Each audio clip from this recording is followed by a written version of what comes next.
फिर से भाजपा की नौटंकी की कलई खोल के रख दी है। ये जो भाजपा हर जगह चुनाव में जाकर ये कहती है कि गाय को राष्ट्रीय पशु का दर्जा दिलाएंगे, गौ हमारी माता है, गाय की पूजा करनी चाहिए, हिंदुओं गाय के नाम पर वोट दो, सनातन के नाम पे वोट दो, हिंदुत्व के नाम पे वोट दो। इसी सनातन, हिंदुत्व और गाय माता की पूजा करने वाली नौटंकी की भाजपा की शंकराचार्य ने पोल खोल दी है। दोस्तों, भाजपा के एक नए नवेले मुख्यमंत्री बने हैं पश्चिम बंगाल में, जो ये कह रहे हैं कि गौ माता को हम 14 साल तक ही गौ माता मानेंगे, और गौ माता जब 14 साल से ज्यादा की हो जाएंगी फिर वो सब्जी भाजी हो जाएंगी, उन्हें आप खा सकते हैं। आप समझ रहे हैं, एक गाय माता जिसकी हम हिंदू पूजा करते हैं, जिस गाय में हमारे सहस्त्र देवी देवता आते हैं, उसी गाय माता को हम 14 साल तक पूजा करें और 14 साल बाद बूचर खानों में देते गौ माता की हत्या होने के लिए। वही दूसरे भाजपा के मुख्यमंत्री है हेमंता बिस्वा शर्मा, जो ये कहते हैं कि भैया आप गाय को खा तो सकते हैं, बस गाय को बाहर मत खाइए, अपने घर के अंदर बैठ के खाइए।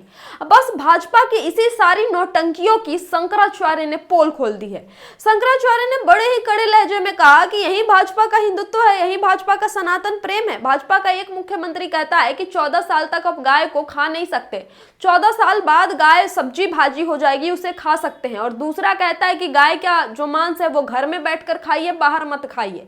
और यही भाजपा जो कि सनातन भक्त बनती है, जो अपने आप को सबसे बड़ी सनातनी पार्टी दिखाती है, गौ माता की पूजा की बात करती है, प्रधानमंत्री स्वयं गाय माता की पूजा करने की फोटो तस्वीरें इंटरनेट पर डालते हैं, और उनके मुख्यमंत्री गौ हत्या को लेकर इस तरह के बयान दे रहे हैं कि हाँ हम गौ हत्या नहीं रोक सकते, हम असहाय हैं, हमें माफ कर दीजिए। ये कौन सा नियम होता है, ये कौन सा कानून होता है कि 14 साल से पहले गौ माता को कोई छुएगा नहीं और 14 साल के बाद गौ माता की हत्या करके उसे प्लेट में लेकर कोई खा जाएगा। शंकराचार्य बहुत ही गुस्से में नजर आए और भाजपा सरकार पर जमकर उन्होंने निशाना साधा। शंकराचार्य ने यह भी कहा कि यह भाजपा की जो सरकार है उसका एक एक दिन गौ माता पर हर एक पल भारी पड़ रहा है। दूसरी सरकार होती तो हम उससे कहते हैं कि गौ माता को राष्ट्रीय पशु का दर्जा दो, लेकिन भाजपा खुद ही गौ माता के नाम पर नौटंकी कर रही है, सियासत कर रही है। इस तरह की बातें तमाम शंकराचार्य जी ने कही है। दोस्तों, हम आपको बता दें कि शंकराचार्य ने एक वेबसाइट भी बनाने की बात कही थी जिसपे आप गौ माता को बेच सकते हैं। अगर गौ माता आप नहीं रखना चाहते हैं तो शंकराचार्य जी के इस GOLX वेबसाइट पर आप गौ माता को बेच के पैसे ले सकते हैं, और शंकराचार्य जी गौ हत्या होने से गौ माता को बचाएंगे और संभाल के अपने गौशालाओं में रखेंगे। शंकराचार्य हमेशा भाजपा सरकार पर तीखा आलोचना करते आए हैं, हमेशा भाजपा सरकार की खामियां निकालते आए हैं।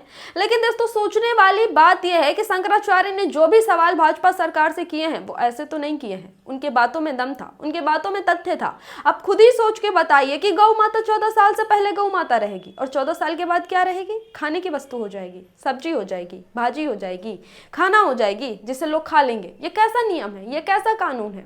भाजपा कहती थी ना गाय को राष्ट्रीय पशु बनाएंगे, अब तो हमारे देश में मुस्लिम भी सड़कों पर उतर आए हैं।